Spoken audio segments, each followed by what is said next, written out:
What's up, everybody, and welcome back to Enjoying the Review. I'm your host, Incomparable Zach Jones, and today I am going to be reviewing and recapping The Last of Us Season 2, Episode 3, entitled The Path. But before I get into things, guys, why don't you get on the pathway to prosperity, entertainment-wise, and click on that subscribe button down below. You can also give me likes, comments, all that good stuff, reviews. If you don't want to watch my ugly mug, which I can't blame you there, you can also listen in audio form on your podcast catcher of choice. And you can follow me on social media, either on Twitter at Zach Jones Live, ZachJonesLive, or on Blue Sky at Enjoying the Review. All right, guys, let's get into it. So this episode, definitely a slower episode, which is not unexpected after the kind of bombastic things that happened in episode 2. But I gotta say, despite that, I still really liked this episode. Thought it was very solid. I'm gonna give it a 7.3 out of 10. Because even though it kind of lacked, the action, I still found it engaging. I was never bored with this episode. I thought it had good character interactions. And a special shout out to the Dina character, who I thought was a standout in this episode. Had a lot of great interactions with Ellie, their relationship building. They still kind of have that will they, won't they type of thing going on. And, even though Dina was like a big character in the game, I kind of think the show has even more time to kind of expand on her and is making her feel like an even more important and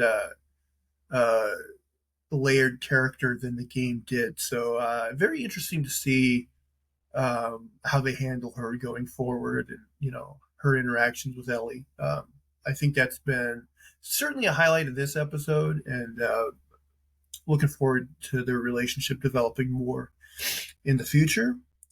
I think this episode also kind of dealt with, the fact that, Joel's death and the violence of last episode, it doesn't just affect Ellie. It kind of talks about how violence affects a whole community of people. I also, one thing that a lot of these kind of like zombie dramas or even a lot of post-apocalyptic stuff, I think The Walking Dead does this too, where like, listen, I'm very cynical of humanity, but even I'm like, would these weird, like violent cults rise up anytime there's an apocalypse? So like this episode, we're introduced to, I'll call them the Whistlers. I don't, I think they do have, are they the Seraphites? It's something like that. Um, I think generally speaking, in a zombie apocalypse, post-apocalyptic thing, people would do basically what they're doing in the Jackson, Wyoming, is they would try to recreate the old world as much as possible and get back to it. And they would, like they do here, try to like establish like a new government and all those sorts of things, which is kind of interesting. But when I see these like weird cultish and like these quasi, military groups that are just quick to violence and everything, I'm like, don't get me wrong, it could happen, but I just don't know that I buy that it would be as bad as it's made out to be in some of these shows. I think humanity would, like I said, try to get back to normal as much as possible, rather than just everyone closing themselves in and trying to kill their neighbors. But maybe I'm wrong. Maybe I'm wrong.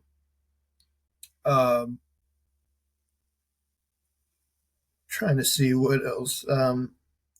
We got moments also between some good moments with Tommy and Gail. Catherine O'Hara's character makes another appearance in this episode. I don't know exactly what to make of her. I like her.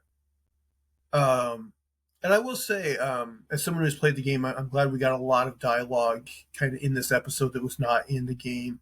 Of course, Gale. I don't think Gale's in the game at all, or if she is, she's certainly not. Doesn't get a narrative spotlight like Catherine O'Hara does in this show. Um, so yeah, like I said, slower episode, but I still found it very engaging. Lots of good character moments. So yeah, with that out of the way, guys, let's get into the nitty gritty, and I'll kind of give my thoughts as I go along here.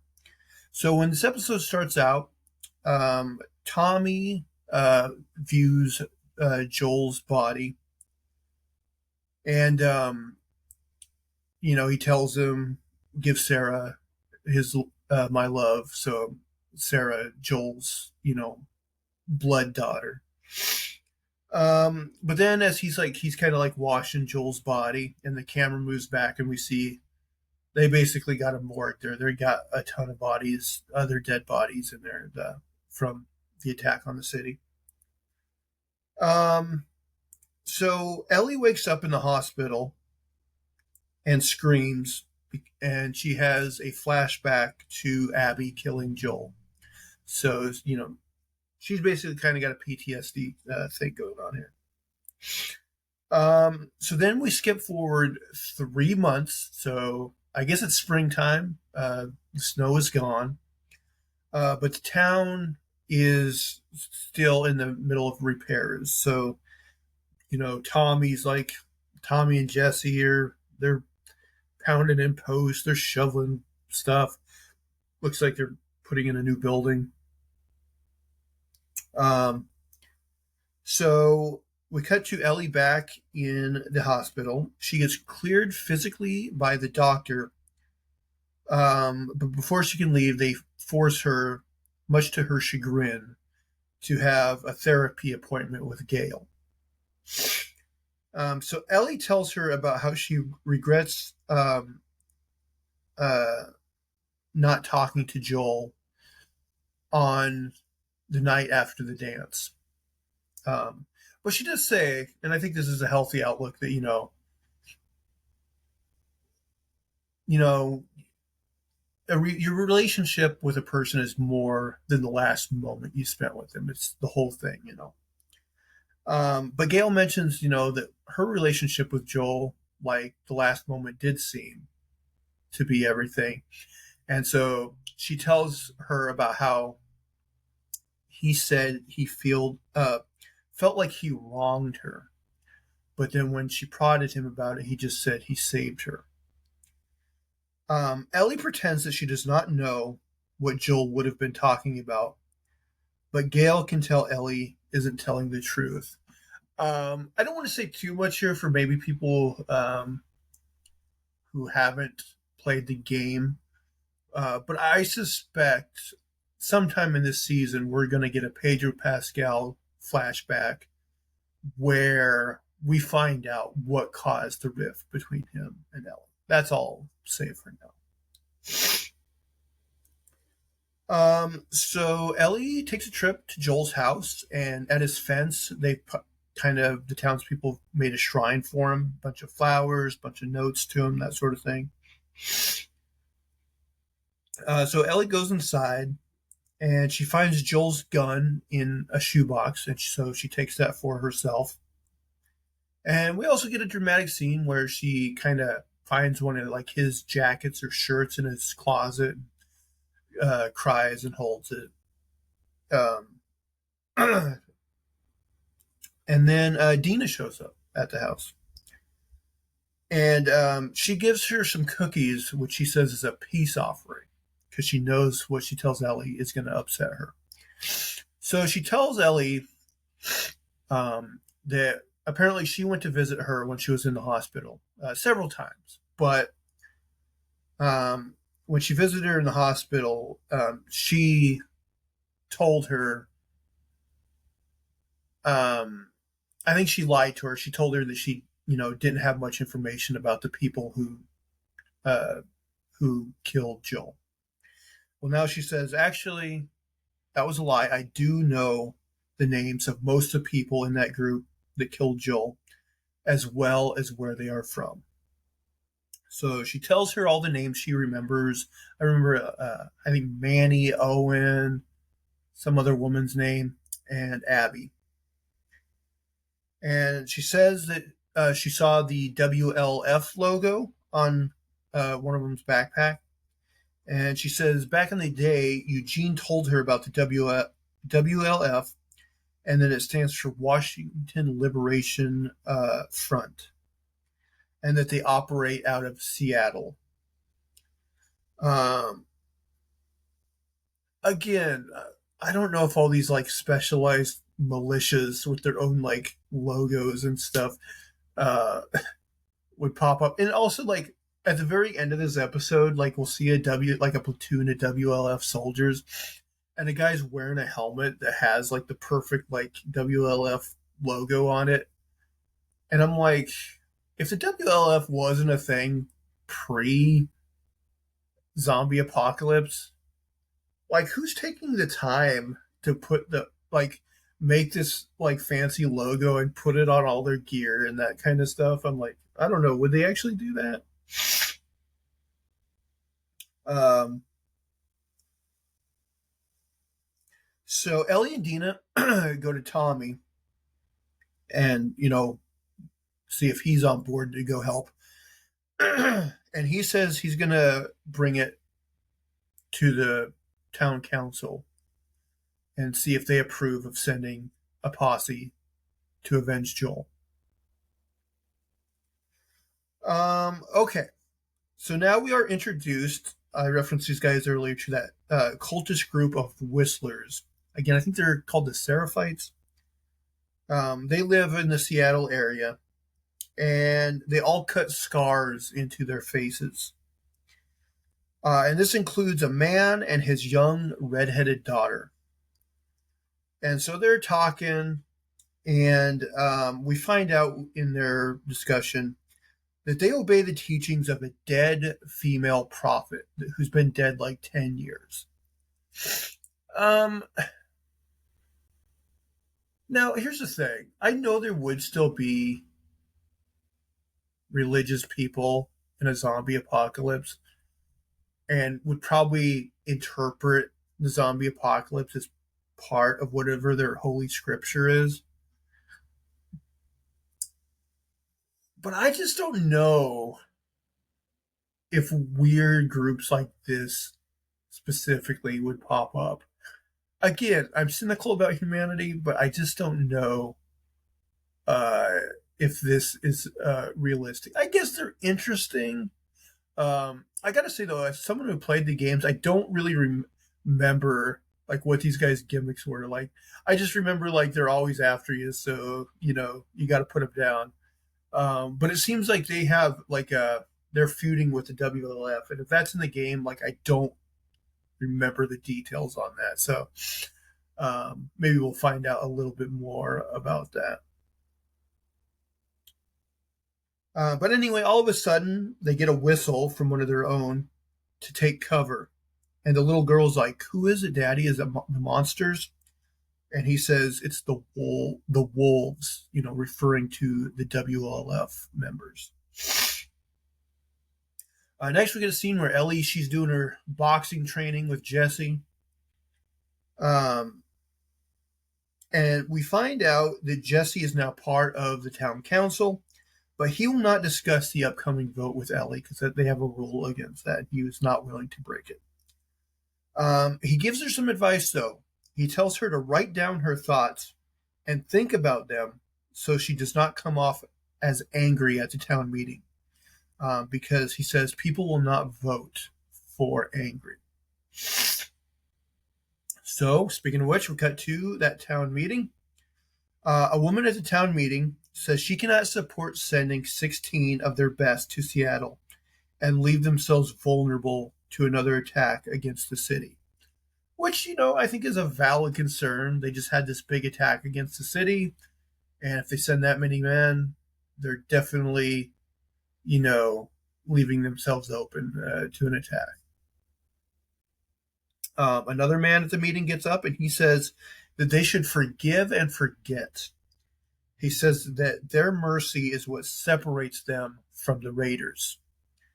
But then Seth, who is, of course, the bigoted guy from the dance, he makes a scene and he says that they do not deserve their mercy. Seth says that they will come back if they don't make the Raiders pay, and they will deserve it for doing nothing. So, he's totally in favor of Ellie getting her revenge. So Ellie, she does what Jesse suggested. She pulls out her written remarks, and she tells them that she does not want revenge, that she wants justice. And she even tries to appeal to Maria, Tommy's wife, who I guess was like an ex-lawyer or something like that, saying, she wants to get back to having, a sense of a justice system, But ultimately, the council votes, and it's only 3 yeses, and the rest are no's. So I guess most likely the yeses are Maria, Tommy, and Jesse, although maybe we'll find out down the road one of them was not.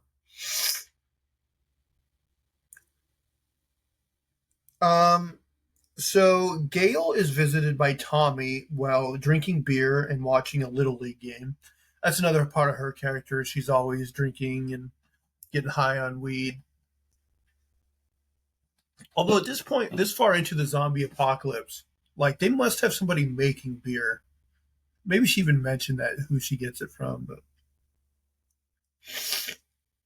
seems like a complicated operation to run in a zombie apocalypse. I don't know much about what it takes to make beer, but don't you have to have hops and things like that? Maybe you don't for all of it. I don't know, but they got to be getting it. So either that, or they found just every old ass beer in every store they could find, and it's all disgusting. I don't know. But anyway, Gail tells him that Ellie was lying at the meeting. She could definitely tell that she was saying the things she thought the town council wanted to hear, but really she does just want revenge for Joel. Tommy tells her that he does not want to see Ellie going down the same path that Joel did. I found this interesting. Gail says that if she's on that path, it's not one Joel put her on, and that nature has a larger effect than nurture. So she's basically saying, yeah, Joel might have rubbed off on her a little bit, but most of it would have already been in her kind of personality. And, we don't really know that much about Ellie before she met up with Joel. In the first season, we did get the flashback episode with her and her girlfriend at the mall and all that. But, we really don't know much on Ellie's background. Gail tells Tommy that some people just can't be saved. Now, it's interesting if she actually feels that way about Ellie or not. So speaking of Ellie, she's back at her place. She loads up Joel's gun. And we also see that she has a bunch of other guns and ammunition and supplies and things laid out. Dina knocks on the door, but Ellie doesn't want to open it because she doesn't want Dina knowing that she's preparing to go to Seattle. But Dina already knows Ellie well enough that she knows that's exactly what she's doing. So Ellie goes ahead and lets her in. So Dina's like, well, tell me your plan. What direction are you going? And she's just like, northwest.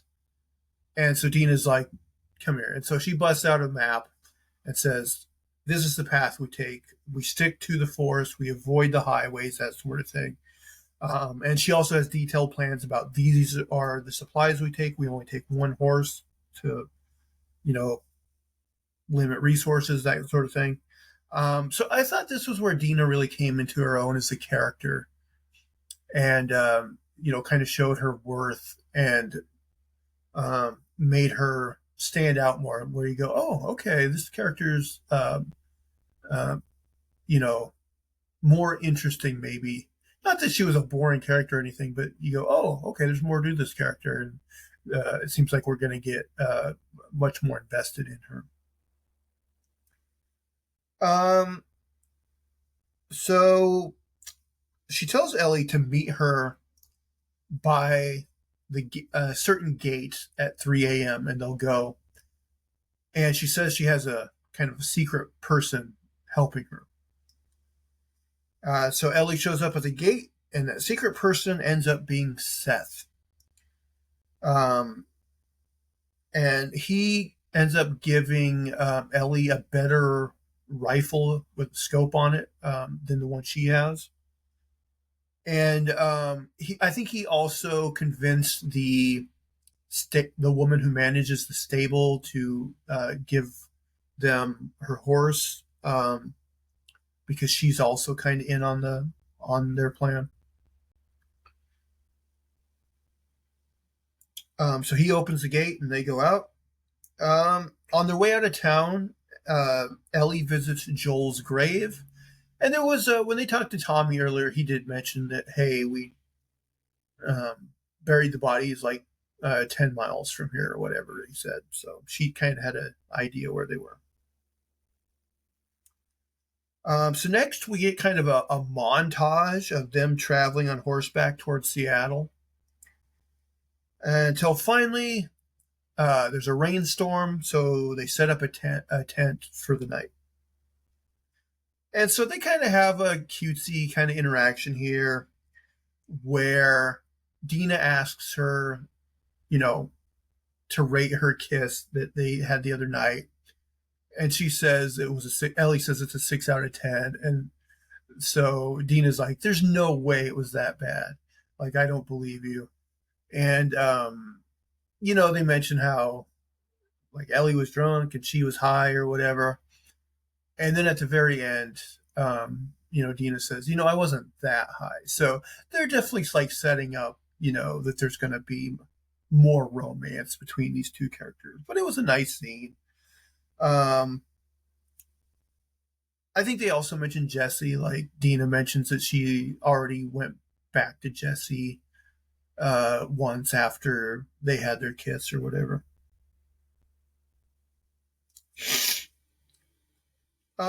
So Ellie and Dina get back on the trail, and they end up finding the body of a dead Whistler / Seraphite on the trail. So they get down, and Dina kind of goes off on her own and comes back and throws up.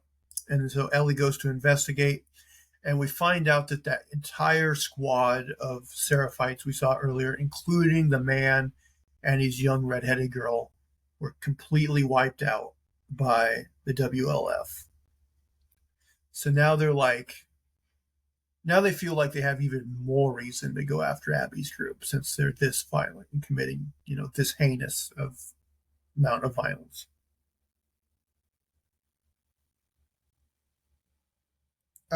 So Dina and Ellie make their way to Seattle. They arrive there. And it looks very similar to in the game. You see the skyscrapers, but you see a lot of, greenery trying to overtake the buildings and that sort of thing, which is a very cool aesthetic. And we see that Manny from Abby's group, he is on some sort of like watch duty at Seattle. So we see him with his binoculars, clearing his checkpoint or whatever. So I assume he's going to come into play in one of these next episodes. And then to end this episode, we see that the WLF might be more formidable than Ellie and Dina think. Because they have a conversation earlier on in the episode where they kind of think this is a small group that they can kind of easily take out. But there's going to be a lot more. So we see that they have these large military vehicle with like, huge like 50 cal gun on it. A couple other military vehicles following behind, and then behind that we have like a whole platoon of armed WLF soldiers, men and women. And like I said, I like one of the guys has a helmet. He's got the perfect like WLF logo on there, which I'm like, I don't know if I buy that they would have taken the time to do that, but okay, I'll allow it. Um, so yeah, a slower episode, but it kind of ramped up here at the end, and I don't know about you guys, but I am looking forward to the next episode. It did its job. It entertained me, and it's making me want to see the next episode. So no complaints here. Like I said, didn't reach the heights of episode 2 for me, but I kind of suspected this episode would be a calmer episode. I bet you next episode, we probably get some infected action somewhere along the way. Um, and I'm kind of curious, because like I said, I figured sometime during the season we're going to get a Joel flashback, and probably at some point check in with Abby again and see if her adventure kind of get going as well. So yeah, interesting to see. I don't know what I haven't seen any previews or anything for the next episode, so it'll be interesting to see. All right, guys. Well, I think that'll do it for today's episode. But if you will, please comment down below and let me know what you thought of the episode and what you look forward to going forward. But guys, if you will, please subscribe to the channel. Please give me thumbs up, comments, positive review, all that good stuff. You can also listen in audio form on your podcast catcher of choice.